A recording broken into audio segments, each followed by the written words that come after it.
엘리야가 거기서 떠나 사밧의 아들 엘리사를 만나니 그가 12 겨리소를 앞세우고 밭을 가는데 자기는 12째 겨리소와 함께 있더라. 엘리야가 그리로 건너가서 겉옷을 그 위에 던졌더니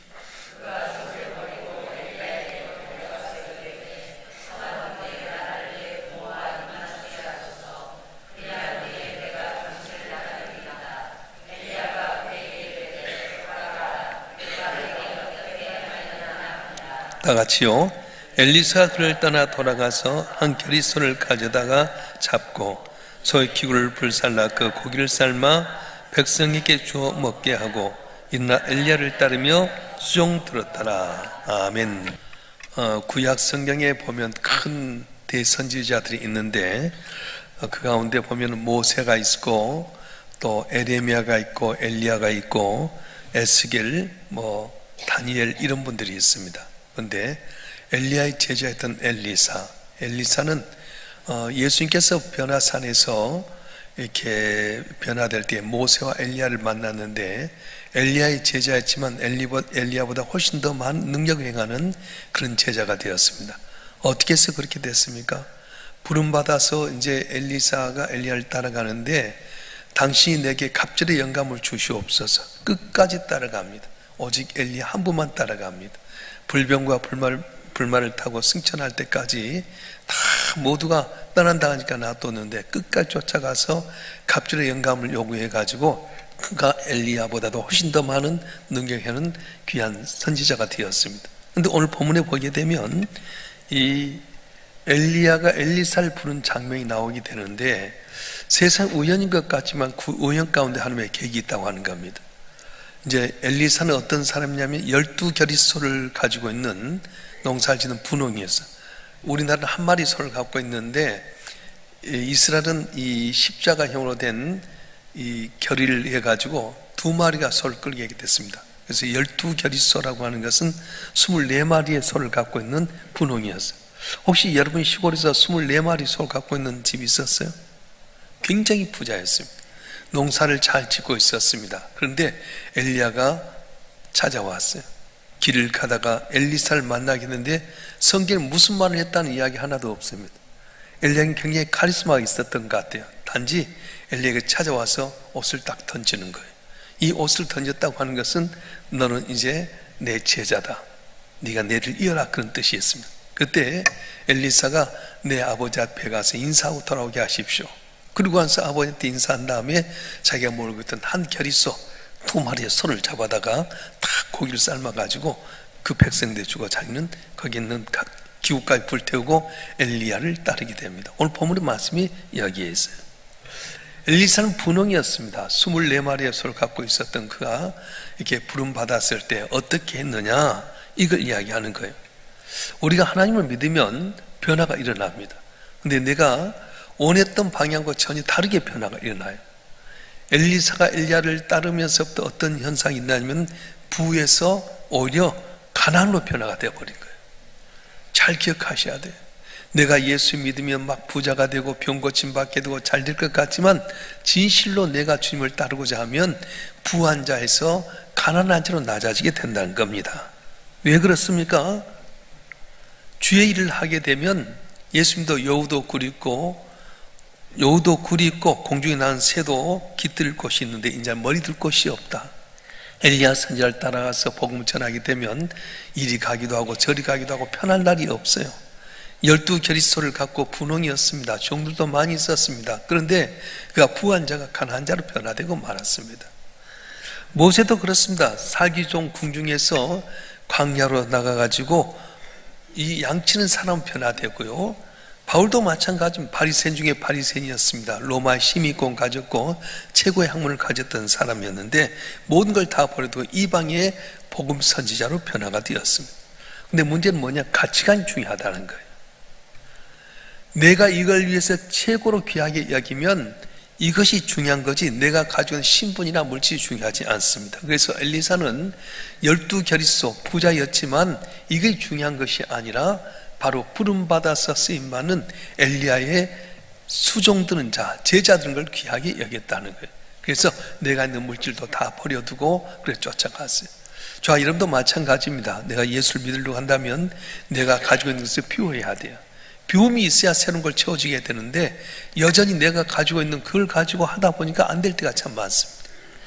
여러분 그릇이 있는데요, 그릇에 내가 뭔가 새로운 걸 담기를 원하면 깨끗이 씻어야 되지 않습니까? 있는 걸 비워야 돼요.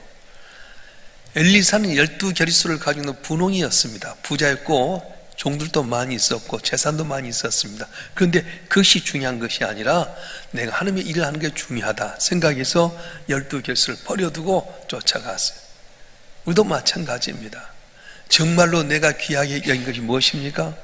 여태까지는 물질이 귀하고 권력이 귀하고 사람이 귀하고 세상의 명예가 귀했다 할지 모르지만은 예수 믿으면 이거 귀한 것이 아니라 세상 것보다도 주의 영광을 위해서 살아가게 될 때 세상적 면에서는 낮은 것 같지만은 우리 영적에서 복을 받는 존귀한 자가 되어질 줄 믿습니다.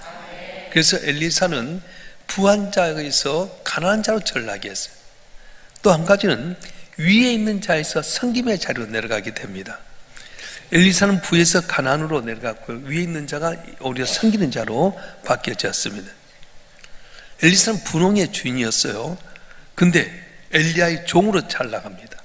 그래서 엘리 한 사람만 섬기는 사람으로 방향을 바꿔버렸어요. 근데 내가 만난 사람 누구냐가 참 중요합니다. 이제 여호사밧이 북쪽 이스라엘 왕 여호람과 에돔 왕과 더불어서 이제 이 모압이라고 하는 나라를 치러 가게 되는데 이 연합군이 힘을 얻으면 얼마나 대단합니까? 근데 이제 세상적으로 다 됐다고 했는데도 불구하고 간지 7일 만에 물이 떨어졌어요. 먹을 물도 없죠. 이젠 다 죽게 생겼는데 그때 여호사밧이 물어봅니다. 혹시 하나님께 물을 자가 없느냐? 인간적이면서는 길이 없지만 하나님께 물을 자가 없느냐? 그때 사밧의 아들 엘리사, 엘리야의 수종 들었던 자가 여기 있나이다. 그래서 찾아가서 엘리사를 통해서 문제가 해결받는 역사가 있었어요. 우리가 누굴 만나야 참 중요합니다. 우리가 접촉한 사람 참 중요해요. 여러분도 사람들을 만나보면요, 도박 좋아하는 사람은 도박에 물들게 되고요, 또한 담배를 좋아하고 마약에 중독된 사람은 같이 열정시는 거예요. 사도 바울은 뭘 이야기합니까? 한번 읽어볼까요? 고린도전서 6장 16절 17절 말씀 읽어보겠습니다. 고린도전서 6장 16절 17절 시작. 장녀와 합한 자는 그와 한 몸인 줄 알지 못하느냐? 일렀을 때 둘이 한 육체가 된다 하셨나니 주와 함께한 자는 한 영이니라. 아멘. 음란한 사람과 접하게 되면 음란한 사람이 되게 됩니다. 그런데 그리스도 합한 자는 그리스도 영이 흐르게 된다고 말씀하셨어요. 그래서 우리가 교회 다니면서도 사람 잘 만나야 돼요. 맨날 불평하고 불만한 사람 있으면 계속 불평번해요. 은혜 받지 못해요. 근데 만나는 때마다 항상 감사하고 중심으로 살고 영적인 일을 행하게 되면 그와 더불어 접촉할 때 나도 그에게 영적인 것이 오게 된다는 거예요. 그래서 오늘 엘리사는 분홍이었지만은 높은 자리에서 오직 엘리야 하나만 바라보고 섬기는 자로 내려갑니다. 근데 그걸로 끝났습니까? 가장 위대한 선지자로 변하는 놀라운 복이 있었습니다. 자, 여러분 한 분 한 분 귀하게 인 것이 무엇입니까? 물질도 귀하고 명예도 귀하고 건강도 중요하고 세상적인 여러 가지도 중요하지만 주님을 제일 주로 살고 내가 섬긴 자로 가게 되면 주의 영으로 말미암아 복을 받는 귀한 은혜가 우리 가운데 항상 있어질 줄 믿습니다. 할렐루야. 근데 엘리사는 오늘 엘리야를 만남으로 말미암아 파트타임에서 완전히 풀타임으로 변화가 되었어요. 무슨 말이냐면 엘리사는 하나님을 믿었어요. 어떻게 하느냐? 엘리야가 옷을 던졌을 때 그걸 믿고 따라온 걸 보면은 그 달려간 걸 보게 되면 이 사람은 하나님 믿었다. 여태까지 소를 갈고 가정을 이끌고 하나님 믿었지만은 이제 옷을 던졌더니 모든 걸 다 버려두고 이 사역을 위해서 따라갔다는 겁니다. 베드로 마찬가지입니다. 베드로도 구멍을 깃고 있는데 예수님께 날 따라오라 했더니 버려두고 쫓아갔어요. 고기도 잡고 하나님 믿던 베드로였지만은 이제는 고기 잡는 거 버리고 오직 하나님만 따르는 사람이 됩니다. 모세도 마찬가지입니다. 양을 틈틈이 기르고 있었는데 네가 내 백성을 구원해라 그랬더니 양친 거 버려두고 사역을 감당했어요. 자, 그러면 우리가 삶의 현장 가운데 모든 거 버려두고 오직 거기만 하느냐? 그것이 아니라 우리 삶 가운데 매사에 예수님만 생각하는 삶을 가져라, 그런 이야기예요. 직장 생활하고 사업하고 사람 만나고 할 때 다 그것도 하고 어쩌다 주일날 나와서 예배드리고 그런 것도 있지만은 풀타임이라고 하는 매 순간순간마다 내 삶 속에 예수를 생각하고 예수를 기억하고 말씀대로 살아가게 되면 내 삶이 변화가 되고 복받는 역사가 일어난다고 말씀하신 거예요. 할렐루야. 진짜 여러분 어떻습니까? 매 순간순간 주님 생각합니까? 어떤 일을 하든 간에 주님 어떻게 하면 좋겠습니까? 내 갈 길을 밝히 보여주시옵소서. 항상 주님과 생각해야 할 텐데 여러분 삶은 주어진 삶 가운데 살다 보니까 좀 잃어버리고 어쩌다 필요할 때만 좀 찰떡 있지는 않습니까? 근데 엘리사는 엘리야가 옷을 던져 나를 따르라 했을 때 12결의 소를 다 버려두고 따라갔다는 거예요. 다시 말하면 소를 갖고 농사도 짓고 가정도 지킨 사람이었지만 하나님도 믿는 사람이었지만 이제는 순간순간마다 하나님 안에 살고자 하는 그런 삶으로 변화가 됐다는 겁니다. 혹시 여러분 이렇게 이야기하면 어쩔지 모르겠어요. 여러분 아내가 여보 내가 당신 99% 내가 사랑해, 1%는 옆집 아저씨한테 내가 마음을 주고 있어. 그러면 어떻게 좋아할 것 같아요? 미국에서 제일 큰 교회를 이끌고 있는 빌 하이베스 목사님, 시카고에 저도 가서 뵀는데 그분이 이런 말을 했어요. 하나님께 우리의 95% 되기는 그리 어렵지 않습니다. 그러나 그것은 5%가 부족한 걸 의미합니다. 5%까지 헌신하기란 그렇게 쉬운 일이 아닙니다. 그렇게 이야기했어요. 95%는 잘합니다. 그런데 오직 5%가 부족한데 이것까지 다 하기가 너무 어렵다는 거예요. 전적인 헌신의 삶을 살길 원하는데 우리가 그러지 못할 때가 참 많습니다. 이제 곧 장마철에 들은데 비가 온 다음에 집이 이렇게 새가지고 아빠가 위에 이제 집에 지붕을 고치기 위해서 올라갔어요. 사다를 타고 갔는데 한 6, 7살 된 아들이 아빠가 사다리 타고 올라간 거 보고 철컹철컹 올라갔어요. 사다리 중간쯤 됐을 때 딱 밑을 보니까 아찔하거든요. 우니까 아빠가 보면서 야 위만 바라봐라, 아빠만 바라봐라, 아래 보지 말아라. 그래서 얘가 아래를 바라보니까 아찔했지만은 빵긋이 웃으며 손을 펼치고 있는 아버지를 바라보면서 그 사다리를 올라갔다는 이야기입니다. 그렇습니다. 내가 위를 바라보고 살지만 어쨌든 아래 바라보면 현기증 나고 힘들 때가 많아요. 근데 어떻습니까? 위만 바라봐라, 하나님만 바라봐라, 전적으로 주님만 생각해라. 그러면 어지럼증도 있고 세상에 위험한 것도 많이 있지만 위에 계신 주님께서 내 손 잡아주시니 내 담을 넘게 되고 승리하게 된다는 그런 말씀이에요. 할렐루야. 우리가 온전히 주님께 향하는 걸 원하고 계십니다. 이스라엘 백성들이 왜 하나님의 진노를 삽니까? 하나님 안 섬긴 건 아니었어요. 하나님도 섬기고 바알과 아셀을 섬기기 때문에 하나님이 분노하신 거예요. 자, 여러분 한 분 한 분이 오직 주님 바라보고 매사에 범사에 감사하고 항상 끼어서 기도하고 쉬지 않고 기도하고 기뻐하게 될 때 하나님 기뻐하시는데 어쨌든 잊어버리잖아요. 너무 분주해서 자식 키우는데 가정생활 하는데 또 직장이나 이렇게 하다 보니까 주님 잃어볼 때 많아요. 오늘 엘리사는 엘리야가 거들을 던 나를 따르라 할 때 다 버려두고 오직 엘리야 하나 그분을 위해서 따라간 거예요. 일평생 엘리야만 섬겼어요. 그랬더니 그가 엘리야보다 더 영감이 많은 갑절의 영감을 받아 위대한 일을 감당하는 선지자가 되었습니다. 오늘도 해야 될 일이 많이 있습니다. 그럼에도 불구하고 여러분이 오직 주님 바라보고 의지하고 살아가게 되면 해결치 못했던 모든 문제가 해결되는 귀한 은혜가 있어질 줄 믿습니다. 특별히 육의 사람이 영의 삶의 변화가 되었습니다. 다시 말하면 지금까지 24마리의 소를 가지고 밭을 갈고 농사꾼이었습니다. 그런데 엘리야를 만난 다음에 엘리야 겉옷을 던져서 네가 내 제자가 되라 했을 때에 즉시 따라갔어요. 이게 참 중요합니다. 육적인 것만 바라봤던 그가 영적인 삶 변화된 귀한 기간이었습니다. 베드로도 그물질하면서 근근히 살아갔는데 예수님 만나면서 말씀합니다. 네가 나를 따라오너라 사람을 낚는 어부가 되게 하리라. 그래서 그는 즉시 모든 걸 버리고 예수님을 따랐습니다. 엘리사는 3가지가 많았습니다. 땅이 많았고요, 소가 많았고 종도 많이 있었습니다. 소가 12결이 24마리 말 속에 다 들려 있는데 그런 사람이 다 내려놓고 영적인 사람, 오직 엘리야를 바라보면서 죄를 감당하는 사람이 되었습니다. 주님 뭐라고 말씀합니까?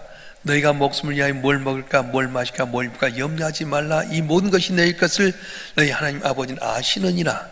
너희는 먼저 그의 나라와 그의 의를 구하라. 그리하면 이 모든 너에게 더해 주시라 말씀하셨어요. 육에 관심 가졌던 여러분 시선이 오직 주님 바라보면서 영적인 문제로 살아가게 될 때 영의 문제가 해결되면 육의 문제도 해결되는데, 오늘 또 주님 의지함으로 말미암아 승리하는 여러분 되길 주님 축원합니다. 축원합니다. 우리가 죄를 감당하다 보면 근근히 어쩔 땐 생각지 못한 고난도 있고 어려움도 있고 진짜 답답한 일도 있을 거예요. 근데 합력가 있으신 하나님이에요. 어떤 분이 양 몇 마리를 키우면서 근근히 살아가는데 어느 날 보니까 양이 한 마리 두 마리 비실비실 앉다 죽는 거예요. 도대체 왜 이러지? 역병도 아닌데 왜 이렇게 하나? 양들이 가는 걸 쫄쫄 따라갔더니 어느 겨울에서 물을 먹는 거였어요. 근데 그 물을 먹는 양들이 비실비실하면 죽어가는 거예요. 이게 뭔가? 그래서 물을 이렇게 해봤더니 그것이 물이 아니라 유전이었어요. 양들 몇 마리가 죽었지만 그러나 그것 때문에 훨씬 더 많은 유전을 개발해서 거부가 됐다는 이야기입니다. 그렇습니다. 내 삶 가운데 내가 가지고 있는 것 몇 가지 포기하고 주님 향해서 살아가게 되면 잃어버린 것 같지만은 내 영혼이 잘된 같이 내가 범사에 살기 원한다고 했던 말씀처럼 주님 의지하고 살아가면 주께서 하늘에 신령한 것과 있다는 긴 것을 만족해 주는 귀한 은혜를 주실 줄 믿습니다. 여러분 왜 이 새벽에 나왔습니까? 주님만이 우리 힘이요 방패 요새이기 때문에 그렇지 않습니까? 사람이 살아갈 때 두 가지 힘으로 살아갑니다. 하나는 자연적인 힘과 하나는 또 다른 건 초자연적인 힘이에요. 자연적인 힘이라고 하는 건 뭐냐면 우리가 잘 알다시피 골리앗 같은 내 힘, 내가 가지고 있는 조건. 근데 초자연적인 힘은 뭡니까? 다윗은 물맷돌 5이었지만 하나님 의지하는 거예요. 나는 부족하지만 하나님 함께 하시면 능치 못함이 없다는 겁니다. 그렇습니다. 모세 지팡이 보잘것 없었지만 하면 능력이 임했더니 하면 지팡이 대 놀라운 기적을 나타내게 되고 80세 됐던 모세 아무것도 아닌 존재지만 하나님이 함께 했더니 놀라운 일을 감당하는 위대한 하나님의 일꾼이 되었습니다. 오늘도 저와 여러분 한 분 한 분이 오늘 엘리사가 엘리야에게 부름받던 장면을 생각하면서 내가 다 부에서 가난한 자로 위에 있는 자를 섬김의 자리로 파트타임, 풀타임으로 육에서 영으로 변화됨으로 말미암아서 저 앞에 인정받고 복받고 여러분 삶이 하나님 영광을 나타내는 존귀한 삶이 되어지기를 축원합니다. 축원합니다. 기도하겠습니다.